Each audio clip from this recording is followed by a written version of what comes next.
그날 우리의 또 하나 질문이 김건희 씨는 뭐 하고 있었나였잖아요. 일단 저 성형외과인가 어디 갔다 왔잖아요. 네. 네. 네. 직전에 갔다 왔고. 예.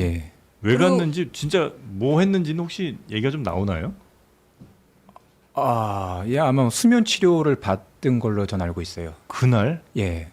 왜? 그 6시 반부터 9시 반까지인가요? 네. 예, 그 대략 그 정도 시간이었고 제가 알기로는 그런 치료를 정기적으로 받는 걸로 알고 있고요. 아. 예.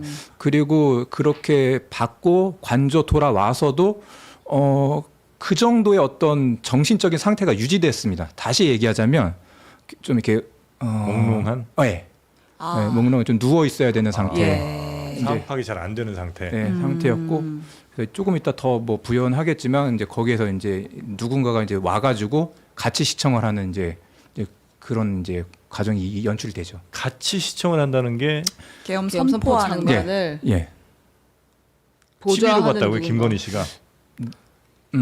노트북으로 본 걸로 알고 있는데요. 여튼 네. 예 그렇습니다. 그럼 김건희는 어쨌든 내란 특검의 결론도 네. 김건희는 어쨌든 계엄을 미리 인지하지 못했다라고 본 거잖아요. 예. 진짜 몰랐던 거예요?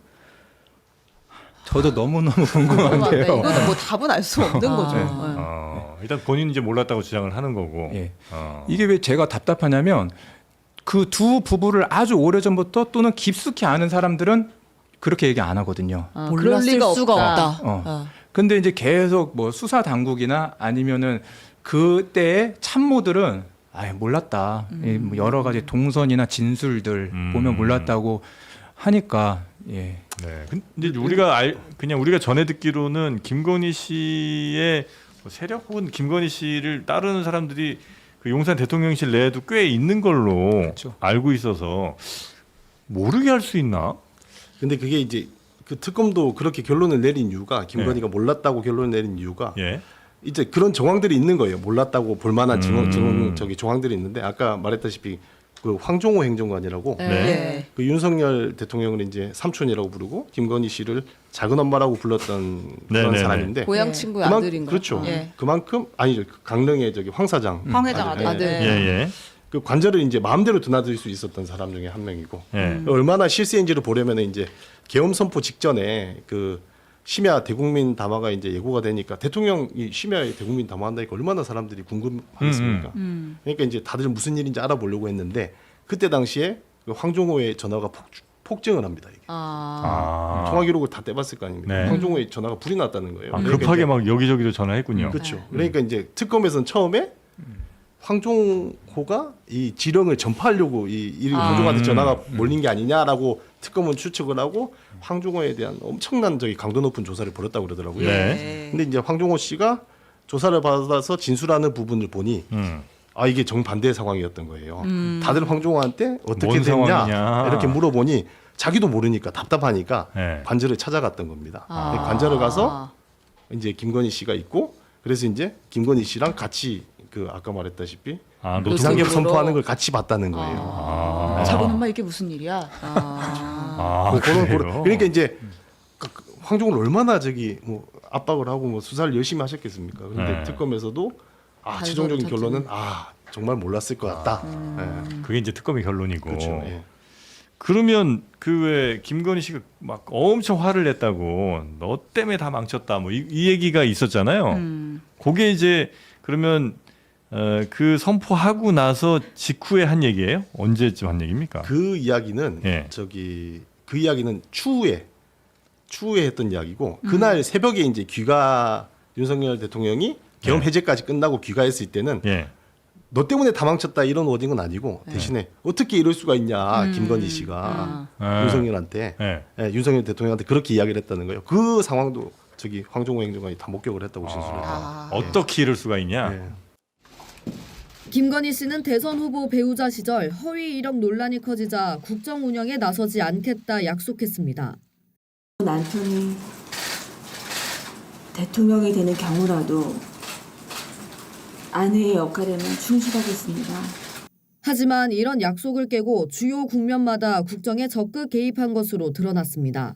지난해 1월 디올백 수수 논란이 일자 한동훈 당시 국민의힘 비상대책위원장에게 직접 연락했습니다. 집권당의 비상대책위원장과 영부인이 사적인 방식으로 공적이고 정무적인 논의를 하는 것이 적절하지 않다고 생각합니다. 이후 용산과 한 전 위원장의 갈등설이 불거졌습니다. 박성재 전 법무부 장관을 통해 수사에도 관여했습니다. 자신의 의혹과 관련한 전담 수사팀이 구성되자 박 전 장관에게 문자를 보내 진행 상황을 묻고 김혜경, 김정숙 수사는 왜 지연되느냐고 질타하기까지 했습니다. 비상계엄 바로 전날과 당일엔 조태용 전 국정원장과 문자를 주고받았습니다. 국정원장이 영부인하고 왜 문자 주고받습니까? 자주 있는 일은 아니었습니다. 그건 무슨 내용인지 기억나십니까? 글쎄요, 금방 기억이 잘 안 납니다. 이랬던 김 씨는 정작 계엄 당일엔 잠잠했습니다. 문고리 행정관 등 최측근 인사들과 연락한 흔적조차 발견되지 않았습니다. 특검 관계자는 김건희 씨가 윤 전 대통령과 권력을 나누어오다가 급작스럽게 군이 개입하자 당황했던 것으로 보인다고 설명했습니다.